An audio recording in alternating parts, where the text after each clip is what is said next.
On va passer, si vous voulez, à l'étude. Donc, on va étudier les facteurs cinétiques cas par cas. Donc, on va passer à grand 2, si vous voulez. Donc, grand 2. On va passer à l'étude de l'influence de la concentration. Étude d'influence de la concentration de l'un ou bien des réactifs. D'accord?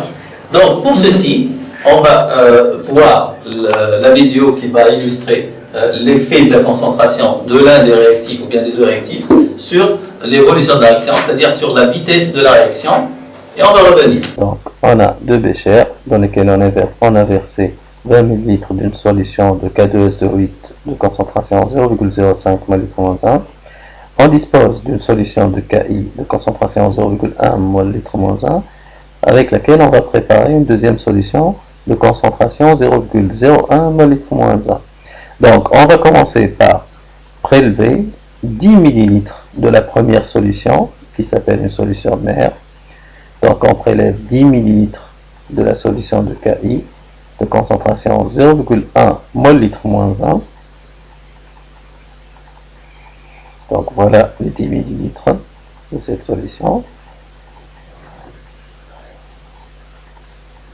On va verser ces 10 ml dans une fiole jaugée de volume 100 ml. Donc, comme ça, on va effectuer une dilution 10 fois. Donc, on va obtenir une solution de KI de concentration 10 fois plus faible. Donc, de concentration 0,01 mol/-1. Donc, on verse l'eau distillée. On essaie d'homogénéiser la solution. Et on rajoute l'eau distillée. Donc, on va ajouter de nouveau l'eau distillée jusqu'au trait de jauge.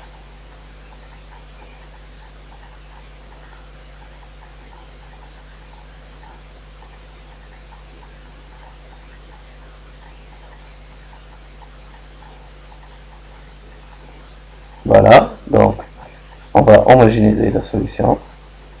Donc comme ça, on obtient une solution de KI de concentration 0,01 mol/-1. Donc, on va prendre 20 ml de cette solution,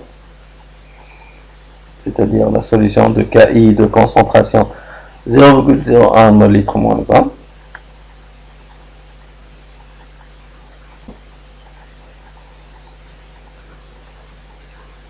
On va aussi prélever 20 ml de la première solution, c'est-à-dire la solution la plus concentrée, 0,1 de concentration, 0,1 mol/-1.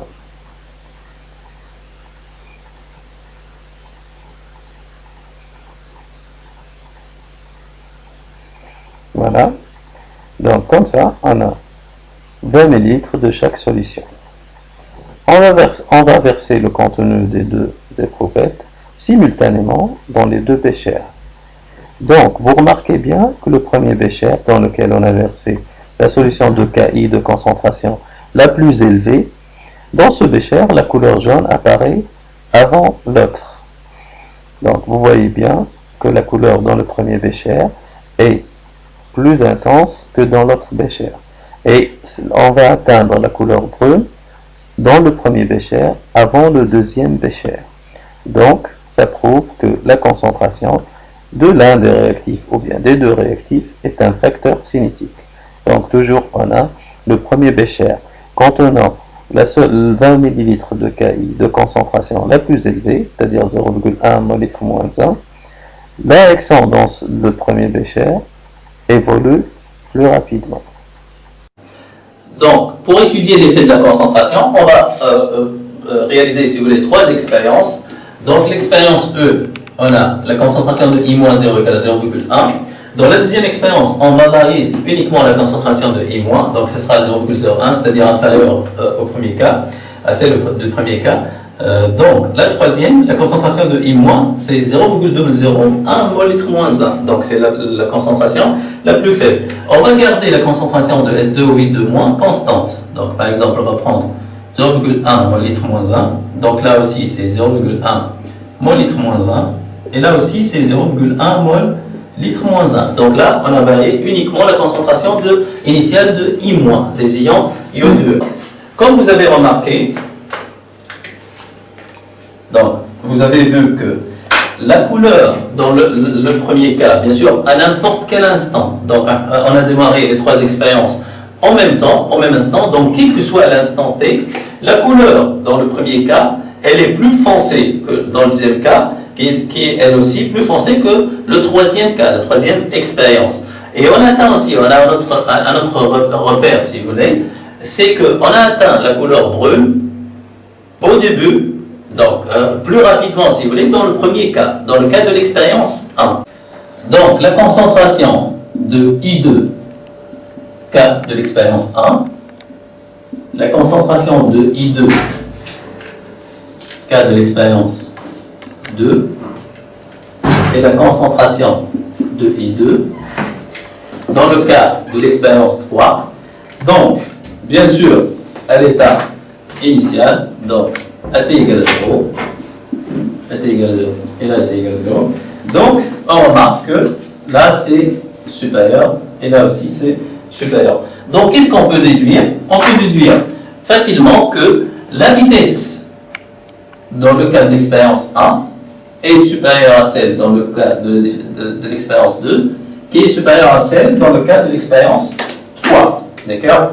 Donc, puisque l'évolution de la concentration, si vous voulez, elle est plus importante dans le cas de l'expérience 1 que celle dans l'expérience 2, que celle dans l'expérience 3, donc la vitesse V1 est supérieure à V2 et supérieure à V3.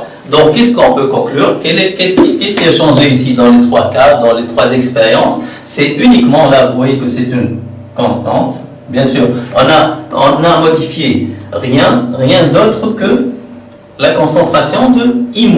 Donc, la concentration de l'un des réactifs ou bien des deux réactifs, si vous voulez, n'est qu'un facteur cinétique. Si vous voulez, bien sûr, là, il faut faire attention, on travaille influence de la concentration des réactifs, on va éliminer la température. Donc, T égale une constante.